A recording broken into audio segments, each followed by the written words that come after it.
Mythic Battles Ragnarök, is it worth backing? Let's find out.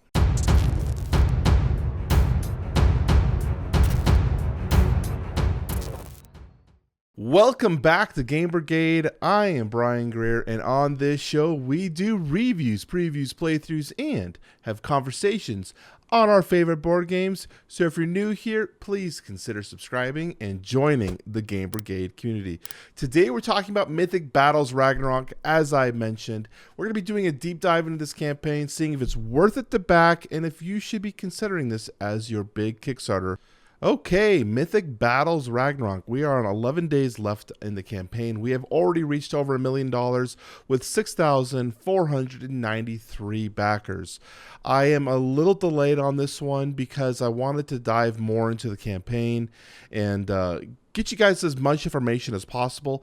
This is brought to us by Monolith Board Games. I've mentioned a few times in previous episodes regarding the original Mythic Battles and how it was in comparison with Mythic Games, but this will be entirely Monolith Board Games. And personally, I actually don't own a Monolith board game. I've actually skipped on almost every Kickstarter, and then when they actually ship and arrive, I'm always kicking myself. Some of the big ones are the Batman ones that I have skipped.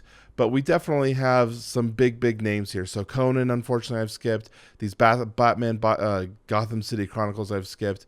But I definitely am considering this Mythic Battles Ragnarök. Mythic Battles Ragnarök is the continuation in the series of the Mythic Battles universe, the original one being Pantheon. Basically, in these games, you're going to be taking on titans, gods, legendary creatures or humans, and you're going to be creating a battle form of your deck, and you're going to be competing 1v1 or up to 4 players in a skirmish game. I will say, from everything that I've seen about this game, this is mostly a 1v1 game. Now, I say mostly because, yes, there is a 3-player mode. Yes, there is up to 4-player and like 2v2 teams. But the bread and butter of this system is in the 1v1 area. So when you are looking at backing this game, if this is one that you are interested in, please take note of that as the sweet spot. I mean, yes, you can play games at any level, but there are sweet spots. And basically, you're going to be drafting your armies here, getting all your unit cards, and you're going to be competing against each other on these dual layer player boards. Pretty sweet. They have a lot of stretch goals that we're going to be talking about, but I think it's kind of interesting because of the nature of this game in terms of how you are drafting your army and creating different units. This is one of the first times where you see these massive amount of minis like you're going to see as you scroll through these stretch goals, where I actually think these are one of the more like valuable mini stretch goal games you could probably get. There's so many times you play these other Kickstarter games where they have so many extra minis, but they don't actually hit the board as often as you normally do. Maybe the alternative sculpts, maybe it's a one-off boss that you might compete. But this one is actually going to be saying these are units or troops that you could field in the battle. And depending how you want to set up your armies, you could be picking and choosing from the whole variety of different armies. So in my opinion, I think this system is one of the best ways to have these stretch goals, to have this massive amount of different miniatures, as you can see here. And we've unlocked quite a bit. If you want to see better, higher quality versions of the miniatures, every time they unlock miniatures, they open them up here and they have way better quality in terms of seeing details. If you want to get up close and personal in terms of seeing them, I think that's really cool. So we're going to go back to the campaign and dive into the actual costs here. Okay, so right off the bat, we're going to take a look at the pledge levels. Now, what I think is very interesting about this campaign versus other campaigns that we've seen is that they're going to be offering pledge levels for the previous version as well. And so as you go into this, you can be like, well, you know what? This is for Pantheon, but not Pantheon. This is for Ragnarök, but I'm actually going to go for Pantheon. This is the first time I've seen that in a long time. Very much appreciated that this is something they're doing because they're showcasing that they are still backing or still supporting the original system. So we have Ragnarök here. This is the current game that we're taking a look at. $119 VAT and U.S. sales tax included. This line extremely triggers me because U.S. sales tax should not be included into anything like like this, they don't pay sales tax unless they have a brick and mortar system or they fall into Nexus. Really don't agree with this, and I wish companies would not be putting wool over people's eyes. Yes, I do think that is included, but I think this is they're using this line to say, oh, well, yeah, so is the U.S. No, I don't think so. That's my opinion, and I'm pretty sure I'm right. But if someone wants to prove me wrong, I'd love to read it in the comments down below. But personally, I wish this line was removed. VAT, yes, you can keep VAT and let everyone know we are subsidizing the cost of EU VAT charges across everyone else, but don't put U.S. sales tax because that's misleading in my opinion. Okay. Beyond that, 119, Norse god. We can also come down here and see 135, the Greek god pledge. And this is for Mythic Battles Pantheon's 1.5 core box. All the stretch goals as well. And you have this little atlas thing down here. So this is more expensive here at the 135 compared to the 119. But I have been told that the Greek god, I don't have Pantheon. So obviously I don't know firsthand in terms of what this is like in person. But I've been told that Pantheon had a better, more complete experience from what they're seeing here on the Ragnarök. So take that as you will. And I would really recommend, if you're going to be doing this, I was going to mention this recommendation later, but every time I say I'll talk about it later, I seem to skip it. I would really recommend, if you are going to be taking a look at Pantheon, if you're like, I'm curious in Pantheon, or even if I'm not sure which one I want to do, above and beyond just the mythos that we're talking about, dive into what is included in each stretch goal, as well as the core boxes of each one. I'm not going to do that in here because that'll take 40 minutes of a video. But find out which one is going to be more up your alley in terms of the value you're getting, because obviously this is cheaper, but are you getting as much in this core box as you would in this one to you? Is that going to be the value? Now, you can combine pledge, and I think this is an interesting one to do if you are definitely looking to combining both systems. At $239, you're going to get everything here. Now, they do have an all-in pledge as of right now. Now, this is not a gameplay all-in. This is going to be an all-in in terms of all the expansions. And so they're going to be showing that we have Ragnarök here. We also going to have a large box expansion of Asgard, as well as these 4 mini expansions that are basically just going to be including one Titan, one leader, or some monsters. And they'll go down further. And they price them all out right here. And then we have these down here. Now, if we were to calculate all this, that means that all these here, the dice, the sleeves, and the design of this art book are about $40 roughly.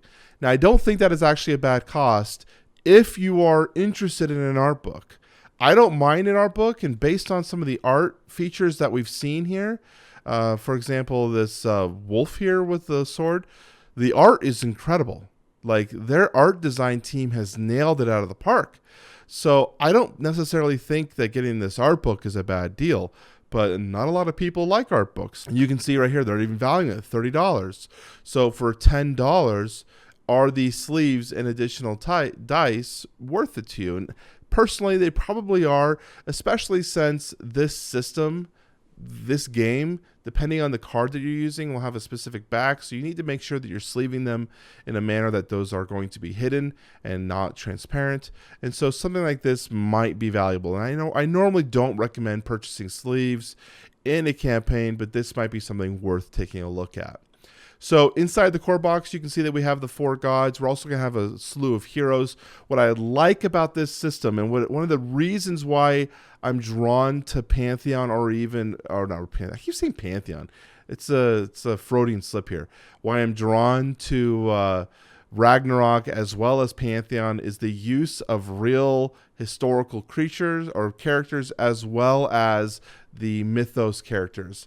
So we're going to have some mythos characters like Beowulf, but in other expansions we have like Ragnar Lothbrok, who is a real king. So I like that idea of blending the reality as well as the mythos into one thing, saying that this is all part of a system. Really, really like that. So, okay, so we got the core box. We got our 4 gods. We've got our heroes. We're going to have some monsters. Really like this Fenrir art. I think it's really cool. Got some different stuff here. The troops down here. Awesome stuff. Very, very surprised with how sweet the art is. We also have some very good looking player boards. Now, these are the double-sided player boards. You can see that they have the arrows here indicating that these are going to be both sides. Definitely really like the idea. You got the longboat here crash into the ocean, or crash into the shore here. definitely, like, this looks like a raid, like you're doing, it even says right up here. Didn't even notice that. Like you're doing a raid on a village, which is something the Vikings did a lot.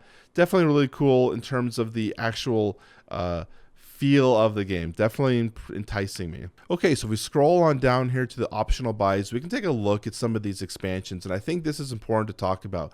So you got the Asgard add-on. This is the miniatures. This is one of the biggest complaints that I'm seeing from other people, and I'm not necessarily saying if it's the biggest complaint for me, but I do think that it is something to take note that this large box expansion, which is being valued at $60, has quite a few of the more notable characters basically pay gated. So you got Heimdall and Odin, you got some Valkyries, we got definitely some cool miniatures.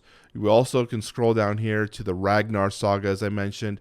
This has got Ragnar Lothbrok, you've got Aslan, you got Bjorn. Definitely locking a lot of these more cooler or at least known characters behind these paywalls. This one's not as bad at $20, but it is also a small box expansion. So one of the things I wanted to take a look at was the Mythic Battles Pantheon expansions and show the comparisons. I don't have a very clean view in terms of what I'm looking for, but you can see here that they have these expansions for Poseidon. You got I don't know how to pronounce these. I should just not even attempt. Hera, Rise of the Titans. These were large box expansions. Obviously, this is the end of the bundle price, but you got a lot of content in these. And then they scrolled down and they had, so you can see here, you can see the amount of large miniatures that came in these expansions. Also same price, around that $60 mark, as we are seeing now. And then as we got into some of the smaller box expansions, further down here, they priced around $15. So like these ones, these small box expansions are closer to that $15. So I'm very curious what at the end of everything, how this is going to compare, as well as what it's going to look like for a person who is going to want to basically get everything. Let's go back to me.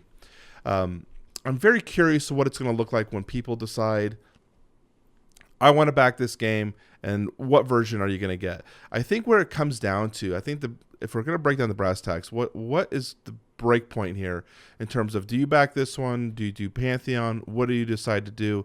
One, as I mentioned earlier, the mythos, I think, is the most important thing, as well as the system. Now, I do believe that they have refined and cleaned up the actual gameplay mechanics here in Ragnarök, which they've also had to adjust Pantheon, because both games are combinable in terms of how you want to interject those, but there are systems from Pantheon that don't work very well with Ragnarök, so they have adjusted those. In terms of purchasing both, I think it's a big ticket item, and I would ask you to question, how many times am I going to get this to the table, and is it going to be worth $500 worth of pledge level to back this? And I do think these games are going to hold their value. If you buy this and you don't necessarily think this is going to be worth it for you, it's going to hold its value for at least 6 months. Beyond that, you're probably going to see a little pullback closer to your backed level.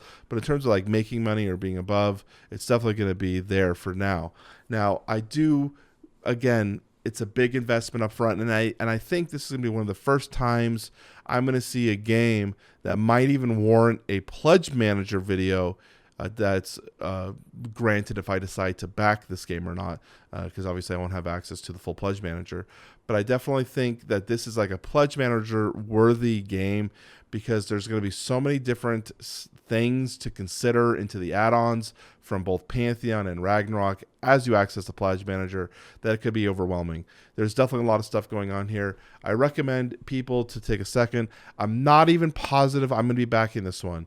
I personally have quite a few of my 1v1 skirmish games that I already have, that I'm already interested in, and they don't get played nearly as much as I want them to. So is this going to be good enough for me to warrant getting another one? I will tell you that I'm very much in love with the mythos. I'm very much in love with the idea of the characters and the minis that they've designed. I just not sure if it's worth for me personally to back this right now. So that's my opinion here of Ragnarok. I appreciate you guys staying till the end of the show to hear about it. If you want to support the show, make sure you smash that subscribe button and hit the like button for the YouTube algorithm. This is Brian from Game Brigade, and I will talk to you all very soon.